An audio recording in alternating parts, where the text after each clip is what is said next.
గ్రామ వార్డు సచివాలయం ANM grade 3 departmental ఎగ్జామ్కి సంబంధించి పార్ట్ 4లో భాగంగా ఈ వీడియోలో అనిమియా ముక్త భారత్ గురించి అండ్ సుమన్ సంబంధించి మాతృ సమ్మాన్ సేఫ్ డెలివరీ క్యాలెండర్ శిశు పిల్లల ఆహారం సంబంధించి మదర్ అబ్సల్యూట్ అఫెక్షన్ గురించి and newborn care SNCU NRC SAM MAM and HBNC HBYC అలాగే ఐడిసిఎఫ్ గురించి ఐఎఫ్ఏ గురించి డివార్మింగ్ గురించి ఆర్బిఎస్కే గురించి చర్చించుకుందాం. సో దీంట్లో ముందుగా అనిమియా ముక్త భారత్లోకి వచ్చేసరికి మనకి గర్భిణీ స్త్రీ నుంచి 5 సంవత్సరాల పిల్లల వరకు ప్రతి ఒక్కళ్ళ దాంట్లో రక్తహీనతతో ఒక్క మరణం కూడా ఉండకూడదు అనే కాన్సెప్ట్ మీద అనిమియా ముక్త భారత్ని ప్రవేశపెట్టడం జరిగింది. అనిమియా ముక్త భారత్లో 6 నుంచి 59 నెలల పిల్లలకి 1 ml ఐఎఫ్ఎస్ సిరప్ని ఇవ్వడం జరుగుతుంది. అంటే మీకు అక్కడ క్వశ్చన్ 6 నుంచి 59 నెలల పిల్లలకి అందించే ఐరన్ ఏంటి? 1 ml syrup, 1 ml tablet, 1 tablet, 10 ml syrup. అంటే ఇక్కడ సిరప్ అని గుర్తుపెట్టుకొని ఉండాలి అండ్ అది 1 ml అనేది గుర్తుపెట్టుకొని ఉండాలి. అలాగే 5 నుంచి 9 సంవత్సరాల పిల్లలకి ఇచ్చే IFA tablet colour. So colour గురించి అడగచ్చు, లేదా డోస్ గురించి అడగచ్చు, లేదా ఆ డోస్లో కాంబినేషన్ గురించి అడగచ్చు. 5 నుంచి 9 సంవత్సరాల వయసు గల పిల్లలకి పింక్ కలర్ ఐఎఫ్ఏ ట్యాబ్లెట్ ఇవ్వడం జరుగుతుంది. ఒక tablet 45 mg iron and 400 mcg folic acid కలిసి ఉంటుంది. ఐరన్ ఇది షుగర్ కోటెడ్ ట్యాబ్లెట్ అయి ఉంటుంది. సో అలాగే ఇవి 10 నుంచి 19 సంవత్సరాల పిల్లలకి, అంటే కౌమార దశ పిల్లలకి, బడిలో పిల్లలకి, బడి బయట పిల్లలకి ఎవరికైనా సరే బ్లూ కలర్ ఐఎఫ్ఏ ట్యాబ్లెట్. ఇది 60 mg ఐరన్ 500 mcg ఫోలిక్ యాసిడ్తో ఉంటుంది. సో అలాగే ఈసీ ఎలిజిబుల్ కపుల్కి కానీ అండ్ ఏఎన్సీకి కానీ పిఎన్సీకి కానీ, అంటే 20 సంవత్సరాలు నిండిన దగ్గర నుంచి 49 సంవత్సరాల వరకు ఎవరికైనా సరే అందించే ఐఎఫ్ఏ ట్యాబ్లెట్ రెడ్ కలర్లో ఉంటుంది. సో ఇక్కడ దీంట్లో 60 mg ఐరన్ 500 mcg ఫోలిక్ యాసిడ్తో ఉంటుంది. కాకపోతే ఇక్కడ చిన్న మార్పు ఏమొస్తుందంటే గర్భిణీ స్త్రీలకు కానీ పిఎన్సి వాళ్ళకి కానీ మనకి 180 ఐఎఫ్ఏ ట్యాబ్లెట్స్ 6 months ఇవ్వాల్సి ఉంటుంది. సో గర్భిణీ స్త్రీకి అయితే సెకండ్ ట్రైమ్స్టర్ అంటే మొదటి 12 వారాల్లో ఫోలిక్ యాసిడ్ మాత్రమే ఇస్తాము. 13వ వారం నుంచి అంటే 2వ త్రైమాసికం నుంచి మనకి 6 నెలల వరకు 180 ఐఎఫ్ఏ ట్యాబ్లెట్లు ఇస్తాం. అలాగే డెలివరీ అయిన తర్వాత ప్రసవానంతరం కూడా సేమ్ 6 నెలల వరకు 180 ఐఎఫ్ఏ ట్యాబ్లెట్స్ ఇస్తాం.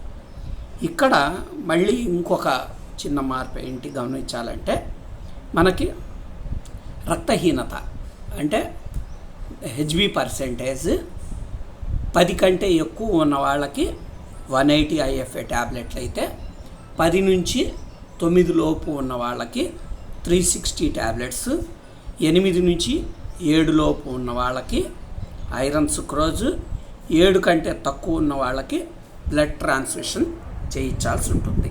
సో ఇది అనిమియా ముక్త భారత్ కింద మనం తీసుకోవాల్సిన సో అనిమియా ముక్త భారత్ అంటే ఈ ఐఎఫ్ఏ ట్యాబ్లెట్లు వీటి ద్వారా పిల్లల్లో మనకి తీవ్రమైన అనారోగ్యం అంటే జ్వరం, విరోచనాలు, న్యూమోనియా, అలాగే తలసేమియా మొదటి ఏదైనా ఉంటే వాళ్ళకి ఐరన్, ఫోలిక్ యాసిడ్ ఇవ్వకూడదు. ఎవరికైనా ఫీవర్, విరోచనాలు, న్యూమోనియా, అలాగే తలసేమియాతో లేదా బ్లడ్ ట్రాన్స్ఫ్యూషన్ ఇటువంటివి ఏమైనా చేయించుకుంటున్న వాళ్ళకి ఐరన్ ఇవ్వకూడదు. శామ్, మ్యామ్ పిల్లలకు మాత్రం ప్రోటోకాల్ ప్రకారం ఐఎఫ్ఏని కొనసాగించాల్సి ఉంటుంది. అలాగే ఇక్కడ గుర్తుపెట్టుకోవాల్సింది మీకు బిట్గా వచ్చేది ఐఎఫ్ఏ ట్యాబ్లెట్ ఫస్ట్ ట్రైమిస్టర్లో ఇవ్వవచ్చా, ఎస్, నో, తెలీదు, ఇట్లాంటివి. సో ఇవ్వకూడదు. ఫోలిక్ యాసిడ్ మాత్రమే ఇవ్వాలి. ఇది అలాగే హెచ్బి పర్సెంటేజ్లో మనకి హెచ్బి వర్గీకరణ ఒకటి తెలుసుకున్నాం. దాంట్లో 11 గ్రామ్ ఉంటే నార్మల్ హెచ్బి పర్సెంటేజ్, అదే 10.9 గ్రామ్స్ ఉండేట్లయితే మైల్డ్ రక్తహీనత, అలాగే 7 నుంచి 9.9 గ్రామ్స్ ఉంటే మోడరేట్ రక్తహీనత, లెస్ 7 గ్రామ్ అయితే ప్రమాదకర రక్తహీనతగా గుర్తించాల్సి ఉంటుంది. సో ఆల్రెడీ ఏ గ్రామ్స్కి ఎంత ఐఎఫ్ఏ ట్యాబ్లెట్స్ అనేది చెప్పడం జరిగింది. అలాగే ఇక్కడ మనకి 1000 డేస్ ఇనిషియేటివ్స్ సంబంధించిన దాంట్లో మనకి ఆ యొక్క పీరియడ్ ఎలా ఇచ్చేస్తాం అంటే ప్రతి గర్భిణీ దగ్గర నుంచి 2 సంవత్సరాల పిల్లల వరకు మనం 1000 రోజులు వాళ్ళకి పోషకాహారం గురించి అవగాహన కల్పిస్తే వాళ్ళ జీవితకాలపు సాఫల్యం పొందుతుంది అనేది. అందుకు 1000 డేస్ మాతా శిశు పోషక సంరక్షణ కార్యక్రమం అనేది ఒకటి ఇనిషియేషన్ కింద ఉంది. దాంట్లో గర్భస్థ కాలం 270 రోజులు, బిడ్డ పుట్టిన దగ్గర నుంచి 1 సంవత్సరం కాలం వరకు 360 రోజులు, అలాగే 1 ఇయర్ నుంచి 2 ఇయర్స్ వరకు 360 రోజులు, మొత్తం కలిపి 1000 రోజుల పోషక సంరక్షణ కార్యక్రమం కింద నిర్వహించడం జరుగుతుంది. అలాగే సుమన్ అంటే సురక్షిత మాతృత్వ ఆశ్వాసన్ అనేది అక్టోబర్ 10, 2019 ప్రారంభించబడింది. ఈ సుమన్ కింద ప్రతి గర్భిణీ స్త్రీ, నవజాత శిశువుకి ఎటువంటి ఖర్చులు అండ్ వాళ్ళకి ఎటువంటి రిజెక్షన్ లేకుండా, తిరస్కరణ లేకుండా సేవలు అందించడం, గర్భిణీ స్త్రీకి, నవజాత శిశువుకి భరోసా అందించడం, గౌరవప్రదమైన నాణ్యమైన ఆరోగ్య సంరక్షణ అందించడం అనేది ఈ సుమన్ కార్యక్రమంలో ముఖ్య ఉద్దేశం.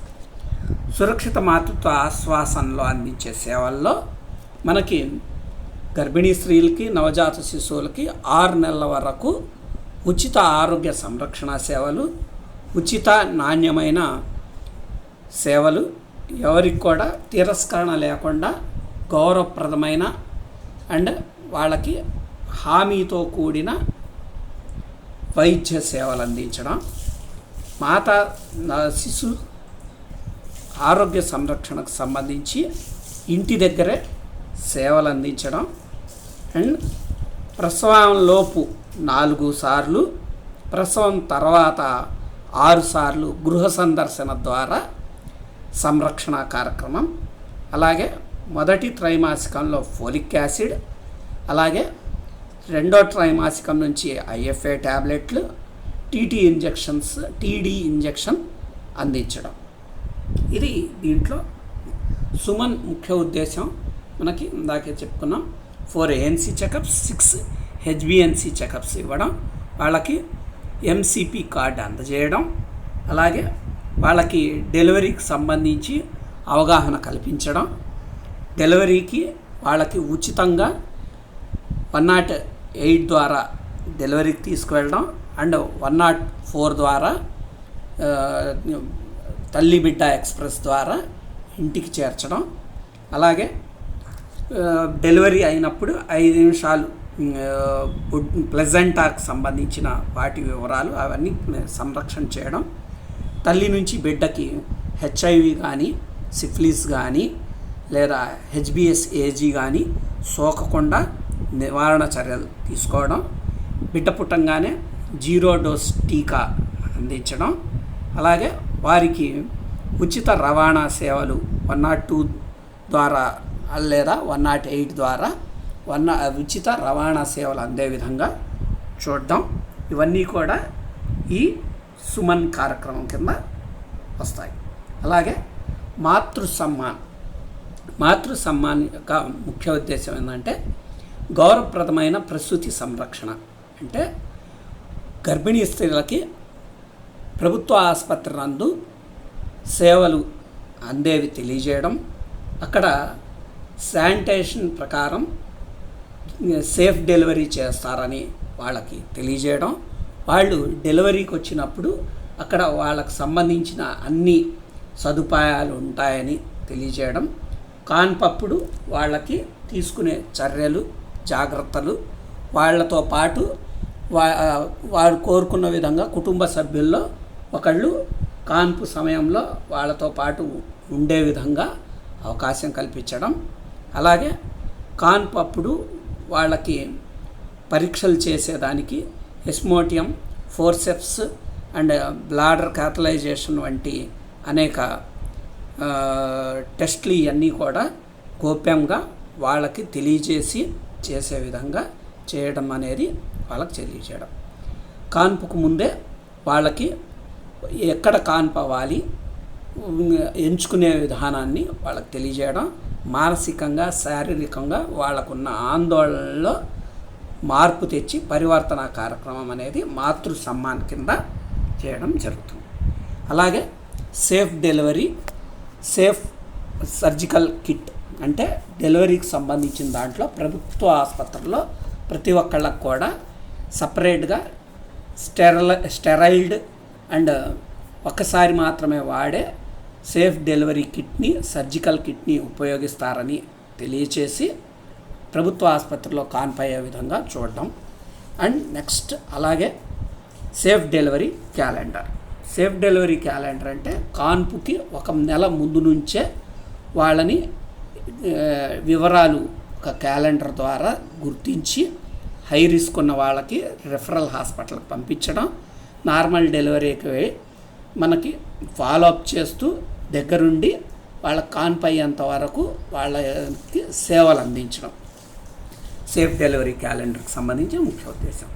అలాగే బిడ్డ పుట్టిన తర్వాత తల్లి బిడ్డ ఆహారం గురించి వాటిలో అంటే మదర్ అబ్సల్యూట్ ఎఫెక్షన్, దీంట్లో తల్లి బిడ్డకి బ్రెస్ట్ ఫీడింగ్ ఎలా ఇవ్వాలి అనేది తెలియజేయడం, పాలు ఇచ్చేటప్పుడు కూర్చొని ఇవ్వాలా, పడుకొని ఇవ్వాలా అనేది వాళ్ళకి తెలియజేయడం. అంటే కూర్చొని పాలిచ్చి పాలు పట్టిన తర్వాత భుజం మీద వేసి తేపు వచ్చేంత వరకు తట్టవలను అనేది వారికి తెలియజేయడం అనేది మదర్ అబ్సల్యూట్ ఎఫెక్షన్.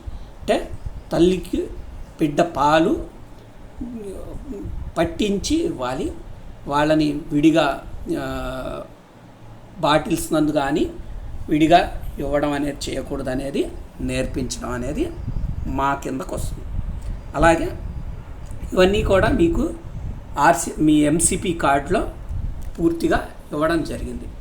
బిడ్డ పొట్టని మెత్తగా ఉంటుంది, శుతి మెత్తగా ఉంటుంది కాబట్టి అక్కడ పట్టుకోకుండా ఎలా పట్టుకోవాలి, ఎలా పాలు తాగించాలి అనేది నేర్పించడం, బిడ్డ పుట్టిన గంటలోపే వాళ్ళకి పాలు అందించవలసి ఉంటుంది. తల్లి నుంచి బిడ్డకు ఇచ్చే మొట్టమొదటి వ్యాక్సిన్ ఏది అంటే ముర్రుపాలు.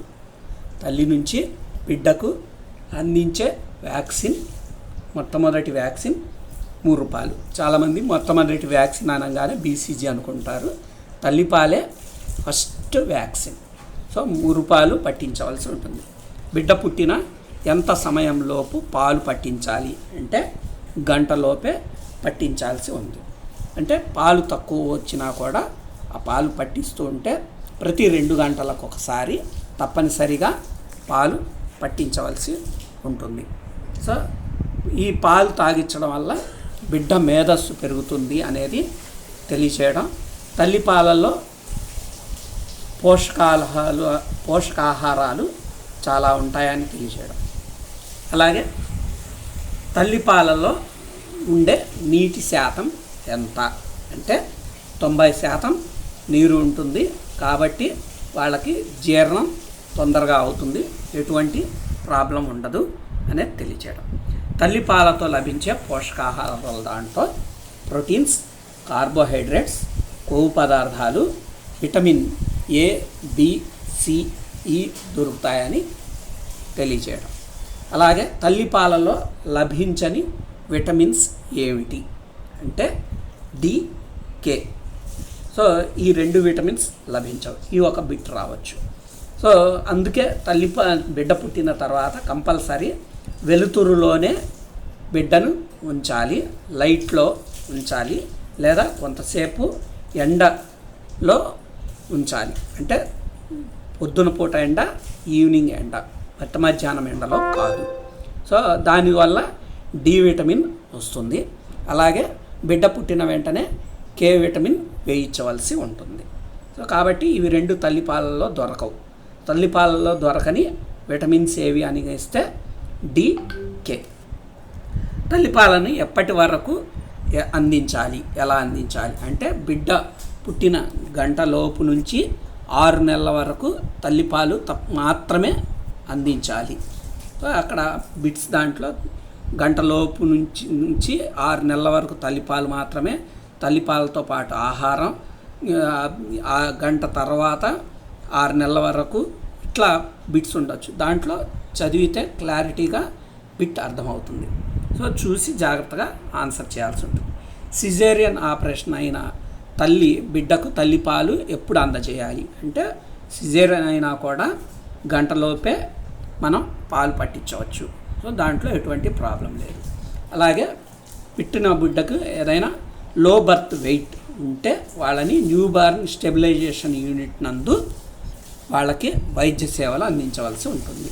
లో బర్త్ వెయిట్ అంటే 1800 గ్రాముల కంటే తక్కువ బరువు ఉన్నవారికి, అలాగే జబ్బు పడిన చిన్న నవజాత శిశువులకి సౌకర్యాలు అందజేయడం జరుగుతుంది. న్యూ బార్న్ స్టెబిలైజేషన్ యూనిట్ యొక్క వ్యూహాల్లో నవజాత శిశు సంరక్షణ, అత్యాధునిక భౌతిక మౌలిక సదుపాయాలతో పరికరాలను అక్కడ ఉంటాయి అండ్ వైద్యులు, నర్సుల పర్యవేక్షణ దొరుకుతుంది. ఎన్బిఎస్యు న్యూ బార్న్ స్టెబిలైజేషన్ నందు అందించే చికిత్సలు ఏంటంటే అల్పోష్ణ స్థితిని, నియోనేటల్ సెప్సిస్, నియోనేటల్ జాండీస్ మీద ట్రీట్మెంట్ ఇవ్వడం జరుగుతుంది. ఎస్ఎన్సియు అంటే special new born care unit అంటే ప్రత్యేక నవజాత సంరక్షణ unit, special new born care units. So ఈ న్యూ బార్న్ కేర్ యూనిట్లో మనకి బిడ్డలకి రెస్పిరేటివ్ డిస్ట్రెస్ సిండ్రోమ్ కానీ, నియోనేటల్ సెప్సిస్ కానీ, బర్త్ అప్సాక్సియా కానీ, నియోనేటల్ జాండీస్ కానీ ఉంటే చికిత్స అందించడం జరుగుతుంది. ఎన్ఆర్సి అంటే న్యూట్రిషన్ రీహాబిలిటేషన్ సెంటర్ అంటే పిల్లలకి పౌష్టికాహారం అందించడానికి ఈ న్యూట్రిషన్ రీహాబిలిటేషన్ సెంటర్స్ అనేవి నిర్వహించడం జరుగుతుంది. తీవ్రమైన పోషకాహారాల లోపాల వల్ల బిడ్డ మరణం జరగకుండా ఉండడం కోసం ముఖ్య ఉద్దేశంగా ఎన్ఆర్సి సెంటర్స్ని నడపడం జరుగుతుంది. ఇక్కడ తీవ్రమైన పోషకాహారం లోపం అంటే శామ్, సివియర్ ఎనిమిక్ అనేది. సో ఇక్కడ వాళ్ళకి దానివల్ల మానసిక ఎదుగుదల లేకపోవడం, శారీరక ఎదుగుదల లేకపోవడం జరుగుతుంది. కాబట్టి శామ్ పిల్లల్ని అండ్ మ్యామ్ పిల్లల్ని కూడా మనకి ట్రీట్మెంట్ ఇవ్వడం జరుగుతుంది. ఇక్కడ 15 రోజులు పిల్లలకి చికిత్స అందించడంతో పాటు తల్లికి కానీ సంరక్షణలకి రోజుకి 150 రూపాయలు కూడా చెల్లించడం జరుగుతుంది.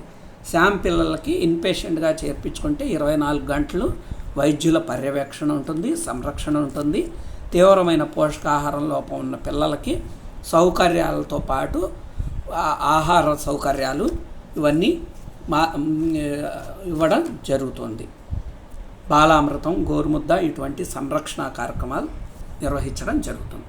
అంటే శామ్ అంటే severe acute mall nutrition, ma'am అంటే మోడరేట్ అక్యూట్ మాల్ న్యూట్రిషన్. అంటే శామ్లో తీవ్ర పోషకాహార లోపం, మ్యామ్ అంటే మధ్యస్థ పోషకాహార లోపం. అలాగే ఎన్ఎఫ్హెచ్ఎస్ 6th సర్వే ప్రకారం 5 సంవత్సరాల లోపు పిల్లలలో తీవ్ర పోషకాహారం లోపం ఉన్న వారి శాతం 31%. అలాగే తక్కువ బరువుతో ఉన్న పిల్లల శాతం 32%. సో ఈ రెండు కొద్దిగా దగ్గరగా ఉంటాయి కాబట్టి గుర్తుపెట్టుకొని ఆన్సర్ చేయాల్సి ఉంటుంది. అలాగే హెచ్బిఎన్సి అంటే home based new born care. ఇక్కడ హెచ్బిఎన్సి ఎన్ని విజిట్స్, ఆసుపత్రుల్లో కాన్పైన వాళ్ళకి హెచ్బిఎన్సి విజిట్స్ ఎన్ని అంటే 6 విజిట్స్, హోమ్ డెలివరీ అయిన వాళ్ళకి 7 విజిట్స్. సో ఇక్కడ విజిట్స్ దాంట్లోకి వచ్చేసరికి మనకి హోమ్ డెలివరీ అయితే first visit, third visit, 7th, 14, 21, 28, 42 ఇది సీక్వెన్స్. దీంట్లో మీకు క్వశ్చన్ ఇలా కూడా రావచ్చు. Home based new born care హాస్పిటల్లో కాన్పైన వాళ్ళలో 5వసారి ఎన్ని రోజులకు సందర్శించాల్సి ఉంటుంది? 5వసారి అంటే ఫస్ట్ వన్ మనం చేయము, 1, 7th డే 2, 14th 3, 21 4, 28 5, 42. అంటే ఇవి చూసుకొని దాన్ని బట్టి ఆన్సర్ చేయాల్సి ఉంటుంది. నవజాత శిశు సంరక్షణలో పాటించవలసినవి: బిడ్డకు అదనపు వెచ్చదనం అందించడం, తల్లిపాలు అందించడం, పరిశుభ్రత, వ్యాధుల నుంచి రక్షణ కల్పించడం అనేది. సో ఇవన్నీ కూడా ఇక్కడ మనకి క్లియర్గా ఇవ్వడం జరిగింది. మీకు ఎంసీపీ కార్డులో చూస్తే హెచ్బిఎన్సికి సంబంధించిన విజిట్స్ వివరాలు, ఏ డేస్ అనేది క్లియర్గా ఇవ్వడం జరిగింది. అలాగే లెస్ 2.5 kgs పిల్లవాడికి హెచ్బిఎన్సి విజిట్స్ అదనంగా ఎన్ని ఇవ్వవలసి ఉంటుంది అంటే 3 విజిట్స్ అదనంగా ఇవ్వవలసి ఉంటుంది అనేది గుర్తుపెట్టుకొని ఉండాలి. బిడ్డకి పుట్టిన తర్వాత ఎన్ని రోజుల వరకు స్నానం చేయించరాదు అంటే 7 రోజుల వరకు చేయించరాదు అనేది ఆన్సర్. అలాగే బొడ్డుకు ఏమైనా రాయాలా? కొబ్బరి నూనె రాయాలి, నెయ్యి వేయాలి, వెన్నపూస రాయాలి, ఏమీ రాయకూడదు. అంటే బొడ్డుకి ఏమీ రాయకూడదు అనేది ఆన్సర్. సో ఇట్లా మనం ఇవన్నీ కూడా దాంట్లోనే ఉన్నాయి. అలాగే HBYC home based care young child. ఇక్కడ యంగ్ చైల్డ్ అంటే 6 నెలల తర్వాత నుంచి ఆహారం అందించడం. అలాగే మొదటి 2-3 సంవత్సరాలు బరువు తక్కువగా ఉండి తదుపరి బరువు పెరిగే పిల్లల్లో వచ్చే జబ్బులు ఏంటి అంటే అధిక రక్తపోటు, మధుమేహం, జీర్ణక్రియ సంబంధిత వ్యాధులు, గుండె సంబంధిత వ్యాధులు వచ్చే అవకాశం ఉంటుంది. ఇక్కడ హెచ్బివైసికి సంబంధించిన దాంట్లో బిడ్డకి పాలతో పాటు అదనపు ఆహారం మొదలు పెట్టవలసి ఉంటుంది. ఇక్కడ బిడ్డ పుట్టిన తర్వాత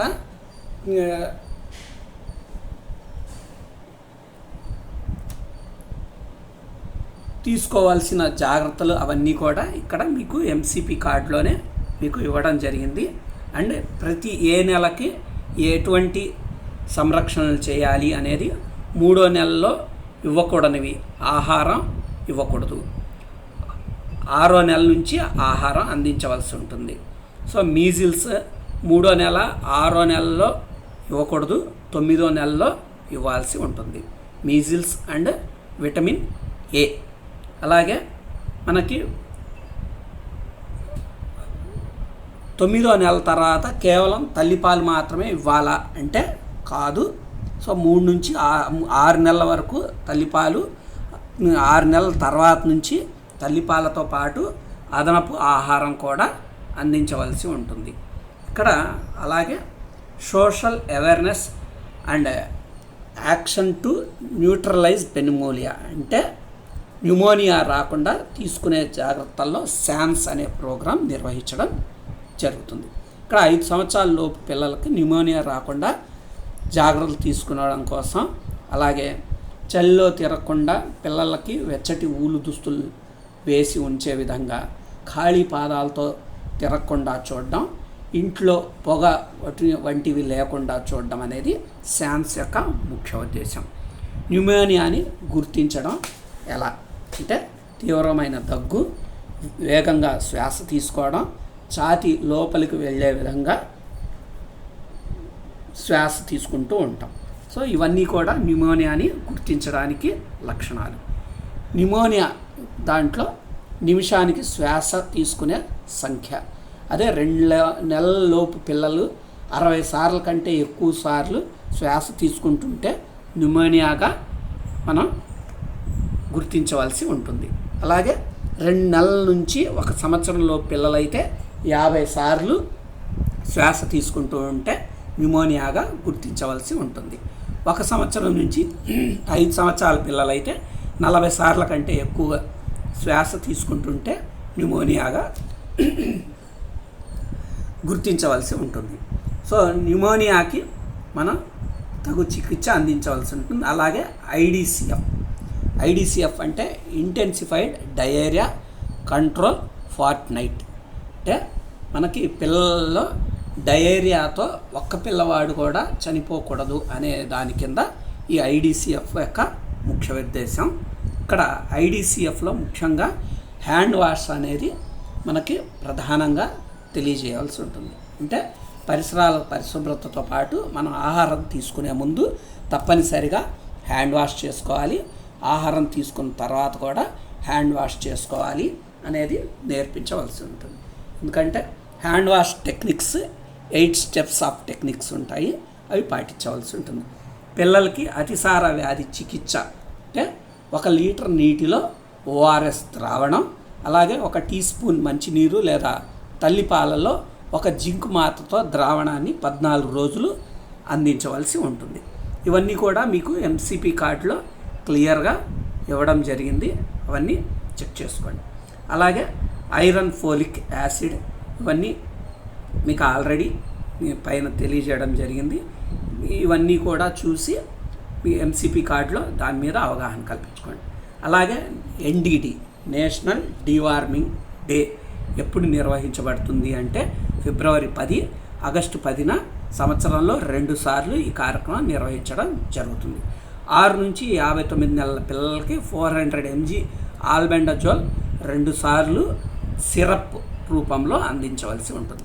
12 నుంచి 24 నెలల పిల్లలకి 1/2 ట్యాబ్లెట్ 400 mgలో 1/2 ట్యాబ్లెట్, అలాగే 24 నుంచి 59 నెలల పిల్లలకి 1 ట్యాబ్లెట్, 5 నుంచి 9 సంవత్సరాల పిల్లలకి 400 mg 2 సార్లు పాఠశాలల్లో కానీ వీళ్ళకి ఇవ్వాల్సి ఉంటుంది. అండ్ అంగన్వాడీ సెంటర్స్లో 10 నుంచి 19 సంవత్సరాల పిల్లలకి, బయట పిల్లలకి, కౌమార పిల్లలకి వీళ్ళందరికీ కూడా 400 mg 2 times. అలాగే ఈసీలకి అంటే 20 నుంచి 49 సంవత్సరాల వాళ్ళందరికీ కూడా 400 mg ట్యాబ్లెట్ 2 times. అదే గర్భిణీ స్త్రీ అయితే ఒకసారి, అది కూడా 2వ ట్రైమాసికం. ఫస్ట్ ట్రైమిస్టర్లో ఆల్బెండజోల్ వేయకూడదు, సెకండ్ ట్రైమిస్టర్లో మాత్రమే వేయాల్సి ఉంటుంది. అలాగే పోషణ అభియాన్ అంటే పోషణ అభియాన్లో పౌష్టికాహారం గురించి మనం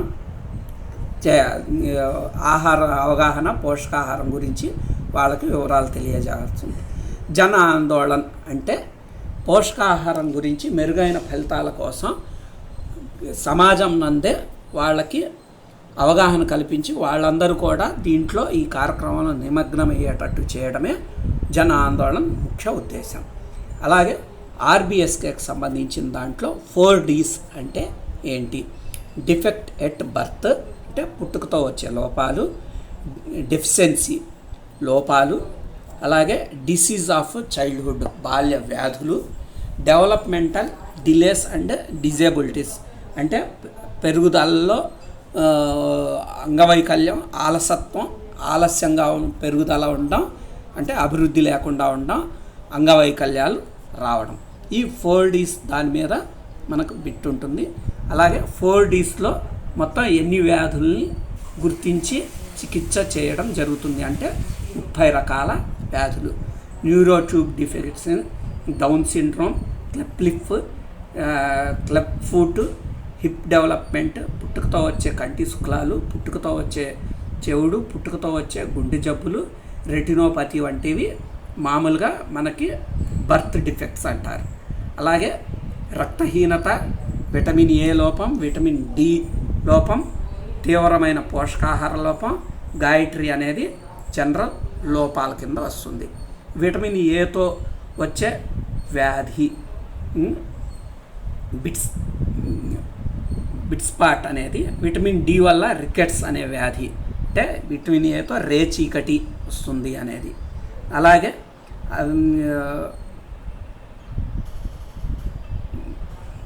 మనకి బాల్య వ్యాధులు వచ్చేవి, చర్మ వ్యాధులు, ఫంగల్ ఇన్ఫెక్షన్స్, తామర, స్కాబీస్ వంటివి, ఓటిస్ మీడియా అంటే చెవి నుంచి చీము కారడం వంటివి, రొమాటిక్ హార్ట్ డిసీజ్, రియాక్టివ్ ఎయిర్వే వ్యాధి, గాలి ద్వారా సంబంధించి సోకేవి, దంత వ్యాధులు అండ్ కన్వల్జిన్ డిజార్డర్స్ వంటివి కూడా మనకి బాల్య వ్యాధుల కిందకి చికిత్స చేయడం.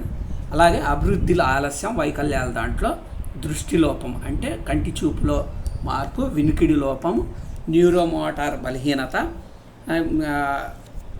భాష ఆలస్యత్వం అంటే మాట్లాడలేకపోవడం, బిహేవియర్ ఆటిజం అంటే బిహేవియర్లో కొద్దిగా మార్పులు, చదవలేకపోవడం, హైపర్ యాక్టివ్ డిజార్డర్, తలసేమియా వంటివి, ఇవన్నీ కూడా మనకి ఆర్బిఎస్కే కింద గుర్తించి వాళ్ళకి సర్వీసెస్ ఇవ్వడం జరుగుతుంది. సో ఇవి మనకి ఈరోజు టాపిక్స్ 4th పార్ట్లో. నెక్స్ట్ దాంట్లో ఇంకొన్ని టాపిక్స్ చర్చించుకుందాం. Thank you.